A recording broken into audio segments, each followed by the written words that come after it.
Chapter 11. The Right Sort of People. The Second Delegation to Ottawa. In St. John's, the three Newfoundland commissioners, Herbert Paulette, Herman Quinton, and Albert Walsh, were now all squarely in the Confederate camp. Governor Gordon MacDonald informed them in conversation soon after the referendum that the whole effort here should be to overcome the criticism that the terms were unnegotiated. The other challenge, he reminded them, was the composition of the Newfoundland delegation to go to Ottawa. The Newfoundland government, the Commission, on its part, would do its utmost to ensure that the members of the delegation were the right sort of people with whom the Canadian government could deal. The British Commission of Government was primarily concerned with meeting Canadian demands, not with getting the best terms for Newfoundland. In light of the continued criticism that the terms had not been negotiated, R.A. Mackay advised Louis St. Laurent, "Secret. I feel strongly that any public announcement of the government's intentions to go ahead should indicate that we are prepared to negotiate on the basis of the terms with an authorized delegation from Newfoundland, rather than merely to complete the final arrangements, which would indicate merely dotting I's and crossing T's. One important factor in the vote for responsible government was undoubtedly the resentment of Newfoundlanders against being treated as a colony, their self-respect demanding that they should handle their own business.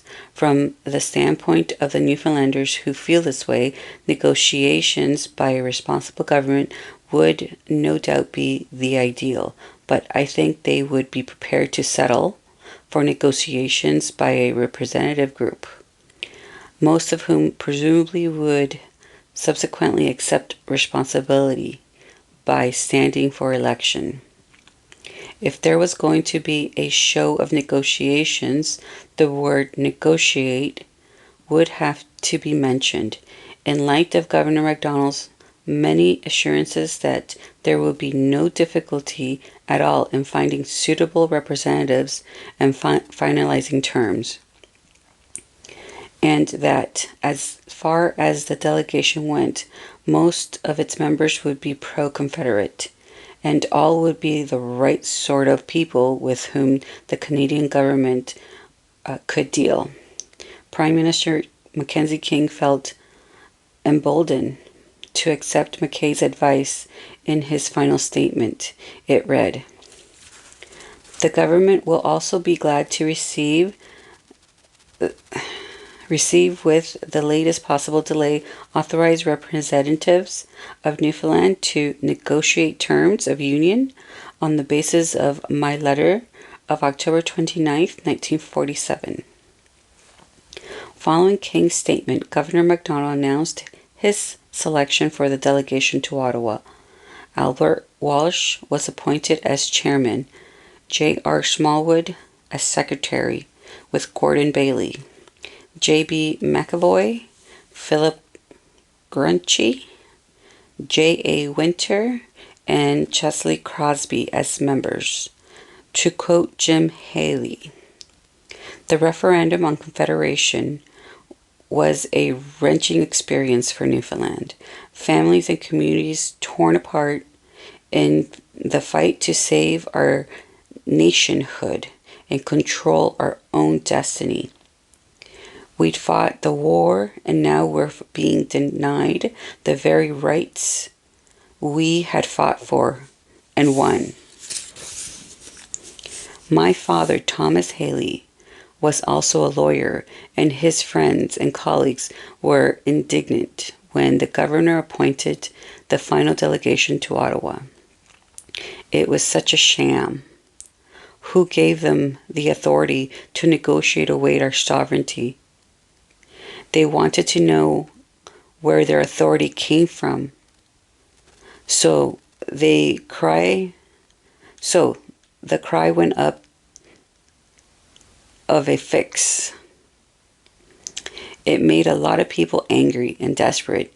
It was a very frustrating feeling to see all things unfold in front of you, all of it unconstitutional and against the wishes of the nation, against the wishes of the National Convention, but there was nothing we could do to stop it short of a riot. All the delegates were Confederates, with the exception of Winter and Crosby, whose appointment was a testament to his popularity and influence. No one was chosen from the Responsible Government League. Winter was perhaps best described as neutral, and as he confessed later, he was entirely mystified as to why he had been plucked out of private business life and appointed to negotiate Newfoundland's terms of union with Ottawa. Philip Grunchy, too, had not been a member of the National Convention. He was a token out of town delegate and a vice president and general manager of the Anglo-Newfoundland Development Co. His chief concern was to secure the same tax concessions for his paper mill in Corner Brook as it now enjoyed under British rule. The governor had no worries about these two men, but as the only non-Confederate in the delegation, Crosby's actions were watched carefully by Governor MacDonald and Paul Bridle in St. John's. As Bridle wrote to External Affairs on August 26, in my dispatch number 386 of August 5th, I reported Mr. Crosby's open letter in which he advised his supporters to remember the urgent necessity of uniting and working together for the good of Newfoundland. It will be noted that whereas in his telegram to his committee, Mr. Crosby said that he felt compelled to agree to serve on the condition that he reserves the right to withdraw from the delegation if he regarded the terms as unsound or unfair. In his letter to the governor, he limited himself to saying that he reserves the right to object if he regards the terms as unsound or unfair. The second delegation to Ottawa was better prepared than the first one, and before its departure, it held a number of meetings to gather information for the negotiations in Ottawa. However, what emerged as the major stumbling block was the budget for the new province. As the minutes from one meeting stated, provincial deficit. It was noted that the budget under consideration envisaged a deficit over $5 million for each of the first 2 years of Confederation, at least. And in the opinion of some members, this constituted adequate grounds for a request for increased financial assistance from the Canadian government to enable the province to bridge this gap. For his part, Smallwood thought there was little chance of the delegation being successful in any request for increased financial assistance. The Prime Minister had said in his telegram to the governor and repeated many times after that the financial terms were as far as his government could go. In the intervening months, the Canadian had become aware of some glaring omissions and mistakes in the calculations of 1947, as another set of minutes stated. Errors in estimates of revenue. It is clear that certain of the estimates of probable federal revenues contained in Annex 4 of the Terms of Union are seriously in error. Estimates revenues from tobacco and liquor taxes are only a fraction of what they should be, and Custom duties and import taxes are probably much too low also. When these estimates were prepared, we did not have access to consumption figures in Newfoundland and greatly underestimated the appetites of this island people. The terms of union, as presented to Governor MacDonald and the National Convention in December 1947, envisage the payment to Newfoundland of a transitional grant of $3.5 million annually for the first 3 years of union. Thereafter, the amount to diminish annually to $350,000. These grants would be woefully inadequate to cope with an estimate annual deficit of between 5 to 10 million. The problem with all the financial figures in the proposed terms of union, apart from the Canadian underestimates of revenue collected, was that they were based on Smallwood's overly optimistic hypothetical budget from the summer of 1947. By the time the delegation arrived in Ottawa, the members had been forced to one conclusion. Secret. It is apparent that there will be a wide gap between prospective revenue and expenditure, having regards to the amount reasonably required to maintain provincial public services, even at their present level, which is far below that of other provinces. It will not be possible for the province to bridge this gap either by increasing its revenue from provincial services or by reducing the present level of public services. The existence of this gap presents a problem, which is more than a financial one. It is one, the solution of which is a prerequisite to workable union. It should therefore be placed in the forefront of the discussions. When the second delegation to Ottawa arrived in early October 1948, it was received with all the pomp of ceremonies and the first delegation. The Canadian negotiation team again consisted of the Prime Minister, his top ministers from the various government departments, their deputies and aides, along with a raft of bureaucrats from the Departments of External Affairs, Finance, and Reconstruction Supply. The Government of Canada was justifiably pleased and proud of the splendid array of officials and experts it had assembled to determine the terms of union for Newfoundland. Sitting opposite this powerful and experienced group at the table were the 7 delegates from Newfoundland chosen by the governor and their 4 recently engaged advisors. The lopsided situation of 1947 was reproduced in 1948. The Canadian team included such stubborn negotiators as the axe-faced economist Mitchell Sharp and the formidable C.D. Howe, whose specialty was driving hard bargains with American multinational corporations in the course of transferring large blocks of the Canadian economy to their management. Such men were unlikely to be generous. In his memo of October 29 to the Deputy Minister of Finance, Mitchell Sharp, the director of the Economic Policy Division, confirmed that the figures submitted by the Newfoundland delegation indicate an annual deficit in the area of 10 million. It would preferably perfectly reasonable if Newfoundland had to draw on her surplus to meet capital expenditures, but the surpluses would soon be exhausted if it had also to be used to meet a deficit on current accounts of the magnitude indicated by the Newfoundland estimates.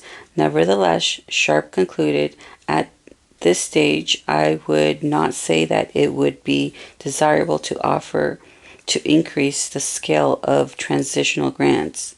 And so the settlement development, and also settlement developed.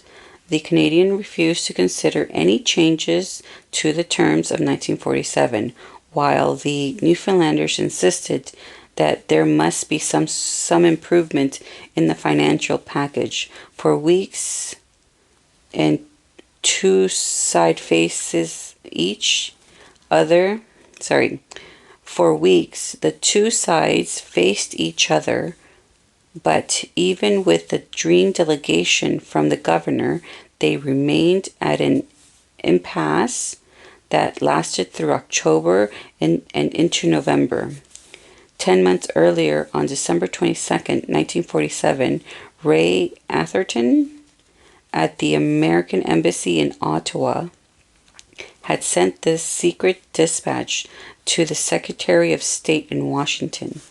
Subject: recent drillings result on the Labrador iron ore deposits by Hollinger mining interests. I have the honor to refer to the Embassy's report number 424 dated December 22nd, 1947 on the outlook of the Labrador iron deposits, and to present additional information revealed in the strictest confidence by Mr. Jules R. Timmins, President of Labrador Mining and Exploration Company Limited of Montreal, and by Dr. J. A. Reddy, Chief Geologist of this company, and the outstanding authority on the ferrous deposits in Labrador and New Quebec, where he has been working since 1936. Dr. Reddy sustained his conclusion that the 1947 drillings result on the Hollinger concession have been remarkably successful, and the iron ore revealed by churn and diamond drilling was marvelous, in quotation. The total tonnage of hematite iron ore now proved on the concession of both the Labrador Mining and Exploration Company and the Hollinger North Shore Exploration Company, the latter in Quebec province, could not be divulged, but presumably well exceeded 200 million tons of iron ore. John Knox, general manager of the same company, feels that 600 million. Sorry, let me say that again. It's 200,000. Wow, that's a lot. No, it's million.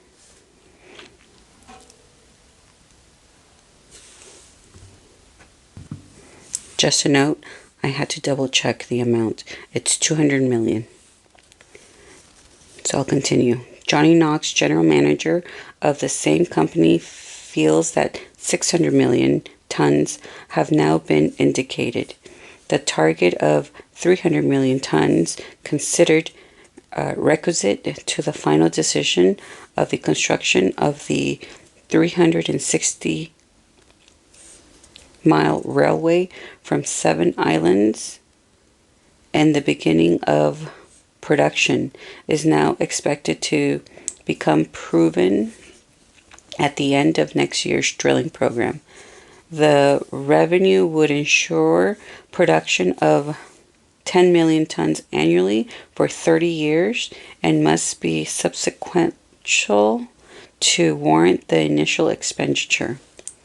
Mr. Timmins stated that information given to emissaries to Montreal had only been divulged to Mr. D.C. Howe, Reconstruction Minister, Mr. Hugh Kingsley, deputy mines minister, and the directors of the company.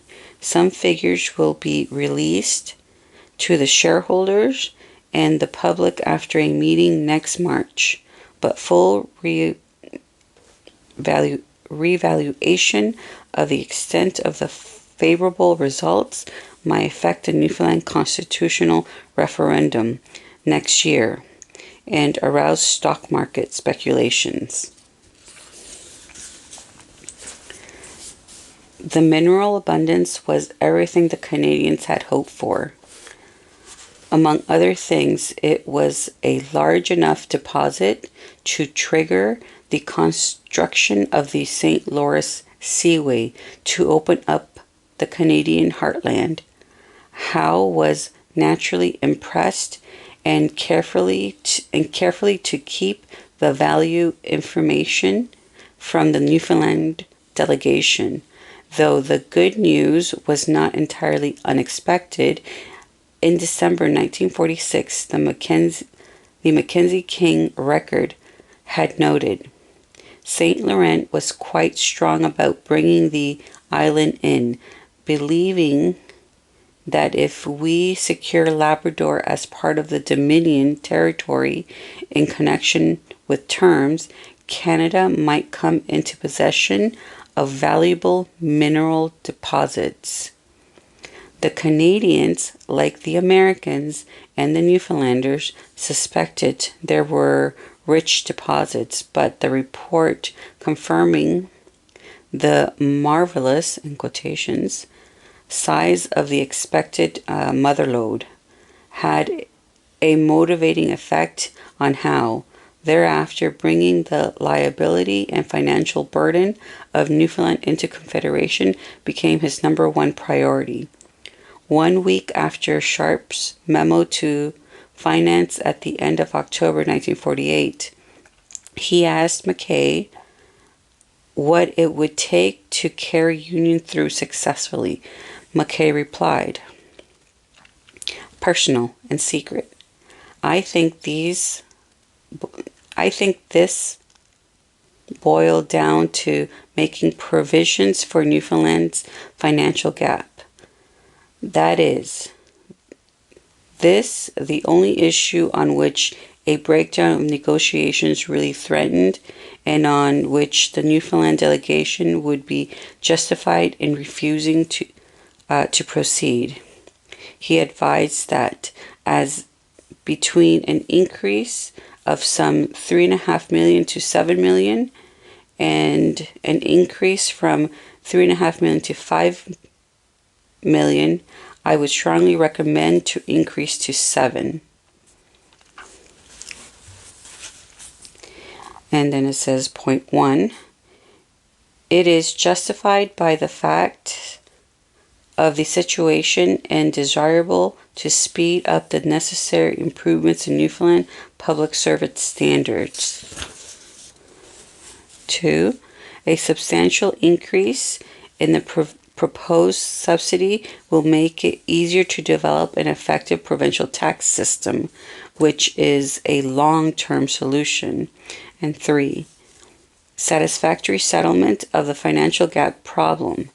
And I think this would be taken as a satisfactory settlement, would make it possible to clear up practically all other outstanding issues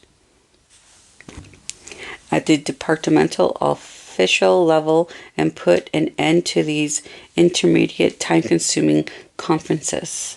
The conferences were interminable because the Canadians refused to move on the terms of union from 1947. In their eyes, the Newfoundland people had accepted the terms offered by Mackenzie King when a majority of 52% voted in the referendum to join Canada.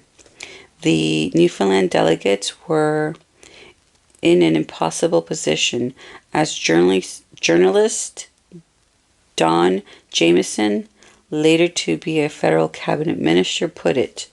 The already demonstrated weakness in the convention process became all the more apparent in Ottawa. It was a woefully inadequate instrument from which to launch the complex task of trying to create a new province. All the delegates knew the financial provisions were totally inadequate, although conditions on the islands would improve because of increased federal social benefits. The new province would run large annual deficits, and its own services, such as education and health care, would still be substandard. At this point, the delegation, even the die-hard Confederates, felt they could not return to Newfoundland without something more to show the people. Backed into a corner and faced with signing the 1947 terms, they declared that they would sooner go down as an independent country than an impetuous Canadian province. Even the right sort of people have their limits. Alexander Clutterbuck reported that Smallwood and Walsh told him that unless Canadians were more responsive and sympathetic, at least 3 members would refuse to sign the 1947 terms without substantial financial improvements. The 3 referred to were Crosby, Winter, and Grouchy. But even Walsh and Bradley were resistant. In the end, because its own calculations were obviously wrong and the situation for the province unattainable, but finally became the iron ore deposit in Labrador was marvelous and of an excellent grade, Ottawa was obliged to bend its financial provision. After all, the Canadian government was supposed to be an improvement over English tutelage, and much more able than Britain to provide financial stability for Newfoundland. The case then for doing more than the 1947 financial terms was self-evident, but would it be enough? Jameson was in Ottawa to report on the negotiations for radio and newspaper back in Newfoundland, and also to assist his boss, Ches Crosby. He described the mood in the capital at the time. In my interview with minister and officials, one theme emerged persistently: the need to avoid an expensive settlement. Members of the delegation heard the message constantly from the moment the formal discussions began. There were frequently standoffs and financial provisions with the Newfoundlanders, insisting on more, and the Canadians claiming there was nothing to give. Such horse trading dragged on for weeks, instead of being completed in a month as originally expected. The negotiations continued without conclusion through October into November. Eventually, on December 11th, the Canadian government presented its proposed increase in the financial terms, something Mackenzie King had repeatedly emphasized was impossible. The new terms fell short of Mackay's recommendations and would still lead the new province into deficit, but more slowly. At this point, all the delegates were under tremendous pressure to sign. Smallwood regarded the new financial provisions as a bare minimum to be adjusted upwards. Crosby made his objections on the actual figures offered in the new terms and concluded that they would lead the province into financial catastrophe. Smallwood, Bradley, and McAvoy could be counted on to sign. Walsh held out until Canada threw in a redraft term 29. The promise of the Royal Commission within 8 years of union to review the financial position of Newfoundland and to recommend the form of scale of additional financial assistance, if any, which may be required by the government of Newfoundland to enable it to continue public services at their prevailing levels without resorting to taxation more burden having regard to the capacity to pay than that of the Maritime provinces. St. Laurent kept insisting the Canadian government would be more sympathetic to Newfoundland. When the Royal Commission reviewed Newfoundland's financial situation later on, he kept reassuring Walsh in particular, who, according to the Secretary of the Delegation, J.W. Channing, was extremely unhappy with the whole process. Walsh gave every indication of a man who wanted to go home and wash his hands off the entire affair, said Canning.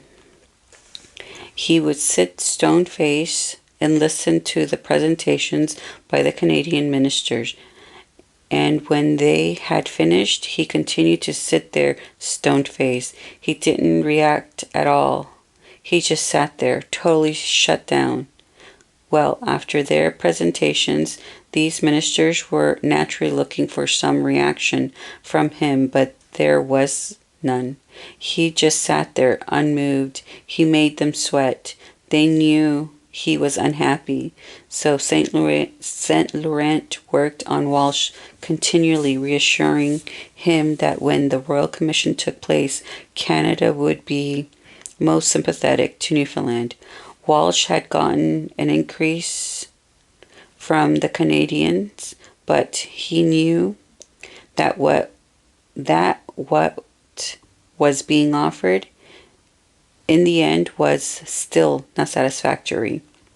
However, as chairman of the delegation and a commissioner of the government, Walsh was hopelessly compromised. He could not allow the negotiations to collapse. He accepted term 29 and agreed to sign. Crosby secured the tax concession he wanted for the Anglo-Newfoundland Development Company, and he too would sign.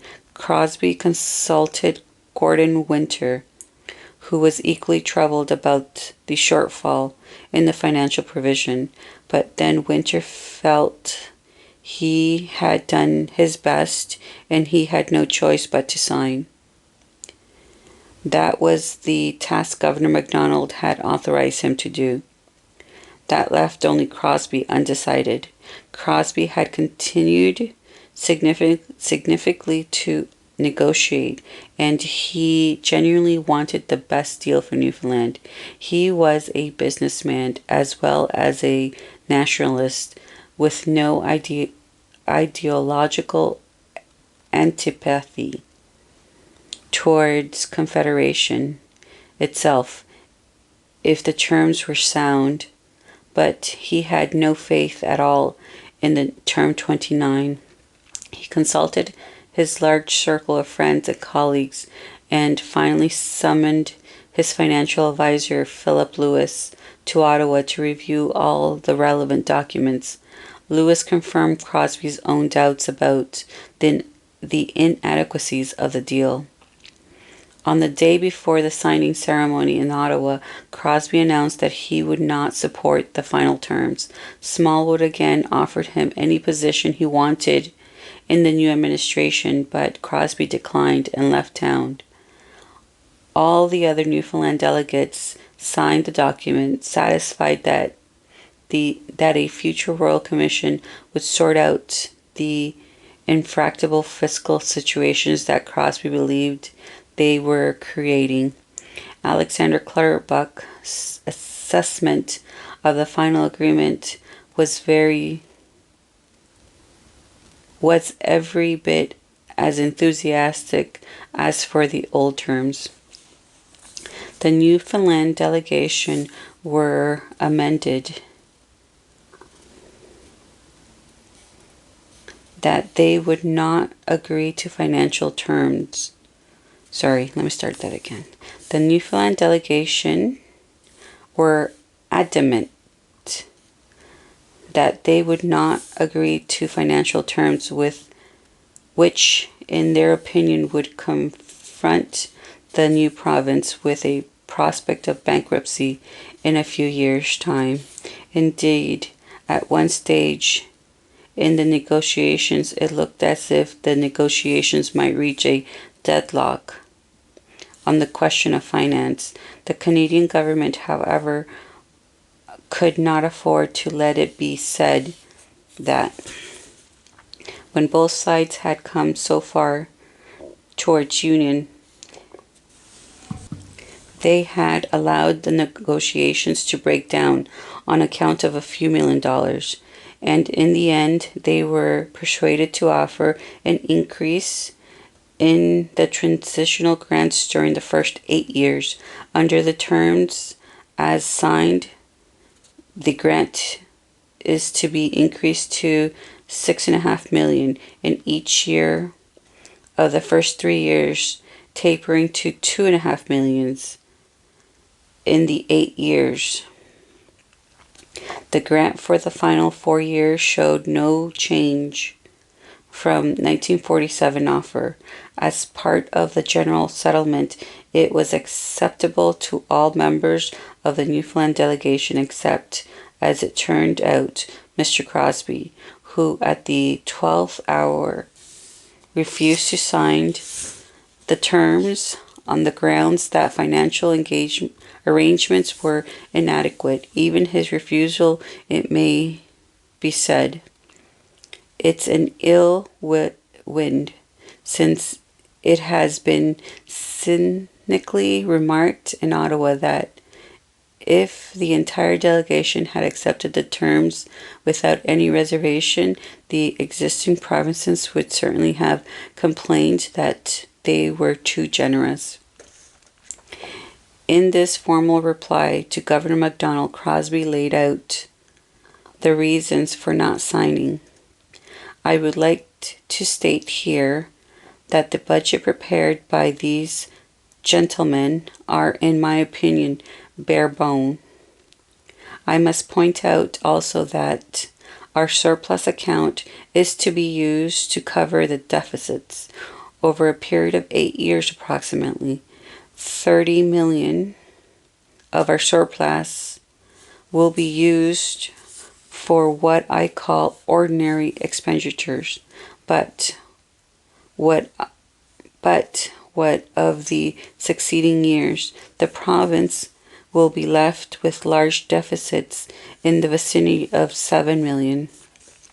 When the disappearing transitional grants are at their lowest, in my opinion, it would be unsound to subscribe to any financial schemes, whether private or public, in which deficits must be met out of accumulated surpluses. And this is exactly what we are proposing to do right from the date of union. It is true that Royal Commission will be appointed to study our financial position in the 8 years after the bulk of our surpluses is spent, when we are on the verge of bankruptcy. There is no assurance given that this report will fully implement and that the province will be put on a sound financial basis. The Canadians themselves realized it was doubtful if the financial aid was sufficient. But in spite of this minute, nothing further was done. In view of what I have said, I could not possibly sign the terms agreed to by the majority, and only hope that my forecast of the financial position will prove wrong. Crosby's forecast did not prove wrong. The financial record of the first 8 years of the new province of Newfoundland would play out exactly as the figures had shown they would. Britain's oldest colony was destined to become Canada's new have-not province. The Canadians and the British were thrilled. They did not care about Crosby's refusal to make the decision unanimously. Can't say that, sorry. In fact, It looked good for them. It helped them handle the other provinces and prevent any suggestion of a fix.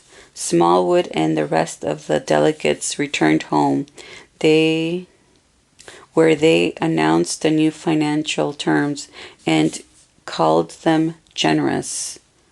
That day marked the successful completion of the Canadian conspiracy with the British to bounce Newfoundland into Confederation while she was in constitutional limbo with no elected government and no legislature of its own to debate the terms and represent Newfoundland's real interests. And that brings us to the end of chapter 11. Thank you.